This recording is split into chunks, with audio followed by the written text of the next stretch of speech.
স্থানীয় সময় বুধবার সন্ধ্যায় জার্মানিতে বসবাসরত বিশ্বের বিভিন্ন দেশের কূটনীতিকদের সম্মানে প্রতি বছরের মতো স্বাধীনতা দিবস ও পহেলা বৈশাখ উপলক্ষে সংবর্ধনা সভার আয়োজন করে বাংলাদেশ দূতাবাস। রাষ্ট্রদূত মোহাম্মদ মোশাররফ হোসেন ভূঁইয়ার স্বাগত বক্তব্যের মাধ্যমে শুরু হয় মূল অনুষ্ঠান। আমন্ত্রিত অতিথিদের শুভেচ্ছা জানিয়ে জাতির পিতা বঙ্গবন্ধু শেখ মুজিবুর রহমানের নেতৃত্বে বাংলাদেশের স্বাধীনতা অর্জন এবং প্রধানমন্ত্রী শেখ হাসিনা সরকারের বিভিন্ন উন্নয়নমূলক কর্মকাণ্ডের কথা তুলে ধরেন তিনি।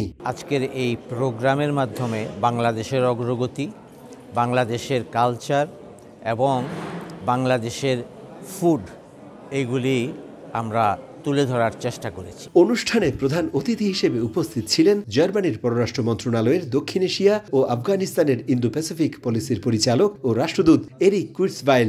জার্মানির সঙ্গে বাংলাদেশের চলমান সম্পর্কের নানা দিক তুলে ধরেন তিনি। Bangladesh weiterentwickeln können. Wir sehen এখানে এসে ভীষণ ভালো লাগছে।